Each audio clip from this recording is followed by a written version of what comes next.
You feel burned out, you lack energy. The things that you earlier loved doing do not bring you the same sense of joy anymore. I know this feeling, guys. And in this video, I want to talk with you about how important it is to prioritize yourself, to take preventive measures in order to avoid burnout. And if some of these issues that I've just mentioned sounded familiar to you, then I would highly encourage you to stick through this video. It's not gonna be a long one, but it's gonna be packed with some actionable steps, with some tips that will really help you to get back to yourself, to prioritize yourself, and to understand that preventive self-care is as important, if not more important, than actually treating something. We all have ups and downs in life. I personally have experienced multiple creative burnouts due to my profession, due to the fact that I am working in social media, but also finishing my degree and also having a part-time job at the same time. And especially when you're a perfectionist like myself,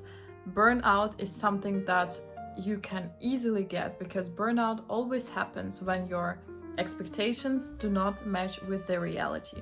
So for example, you want a specific outcome, you want to have 100,000 followers on Instagram, and you are doing everything for it, you are posting every single day, you are engaging with other accounts, but still you do not see the growth. So your expectation, how quickly you can get to this goal, doesn't match the reality.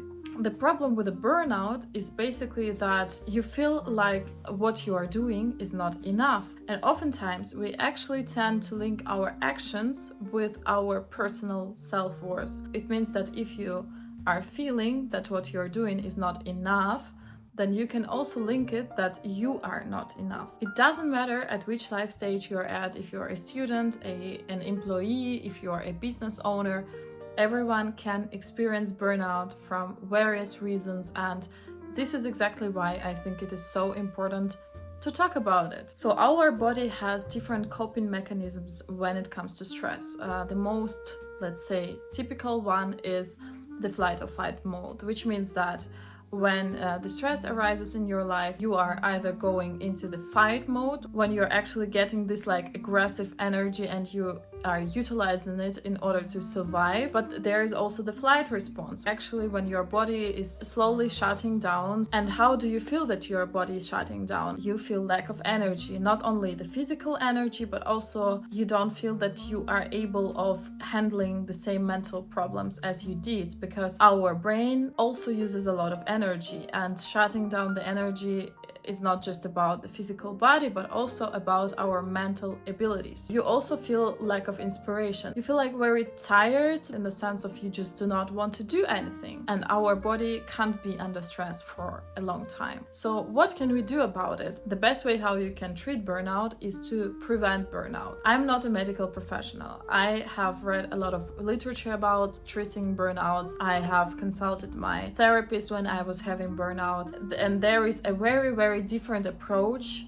for people who already are in the burnout stage than for people who are starting to experience some signs of it, and yet they still can prevent a really hard burnout. So what we are talking about right now are the preventive measures and not the measures of treating a burnout. So first of all, focus on one task at a time. People, especially women, tend to multitask because we think that this is the way of being productive. It's scientifically proven that multitasking is less efficient than doing one task at a time. Our brain has a very limited mental capacity at once, which means that we can either use this mental capacity for doing 3 tasks or for doing one task. And of course, the quality of our results will be massively different. So focusing on one thing at a time will not just bring you more results, but also more satisfaction. And when you are focusing on just one task, then you are being present in the moment. And this is how you can feel more satisfaction when you are doing this task. The second thing is to-do lists. And I was a big fan of to-do lists. I really love to have a fully packed to-do list with all of the possible things, from calling my granny to going grocery shopping to sending my papers to my professor.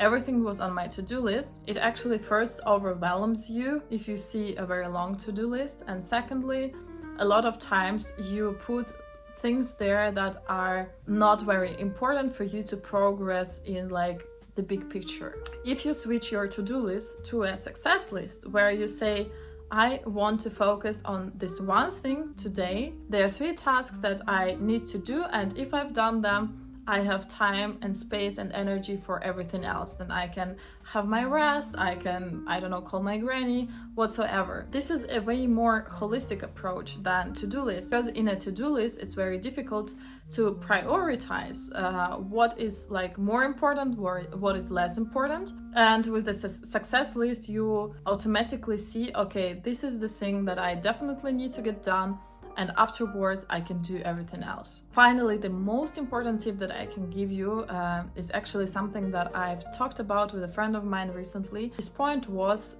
Alisa, you actually need to ask yourself, do I want to do it? Of course, we live in a society where we are easily influenced from people who surround us. This might be parents, this might be teachers, this might be your co-workers. And a lot of times we do not listen to our own desires, to our own wishes, but rather we are just doing what everyone else is saying. How often do you do things throughout the day that you are not enjoying, that are not important for you, but you are just doing them because someone else said that it's important? So every time that you are confronted with a new task, with a new project, going out or staying at home, with saying yes to a person or saying no to a person, always ask yourself, is this something that I truly want? And make decisions that are based on being aligned with yourself, so with your personal inner compass, rather than with what other people want from you. I know that this is not a typical video for my channel, but this is a topic that I've been thinking about, experiencing, reading about, talking with my friends about for quite some time lately, and this is why I wanted to share all of my insights with you. And I have another video that is fully dedicated to the topic of burnout on my channel, so definitely have a look at it. And of course, send this video to someone who might find it helpful. Follow my YouTube channel, it means a lot for me, and give this video a thumbs up, and I will see you in the next one. Bye.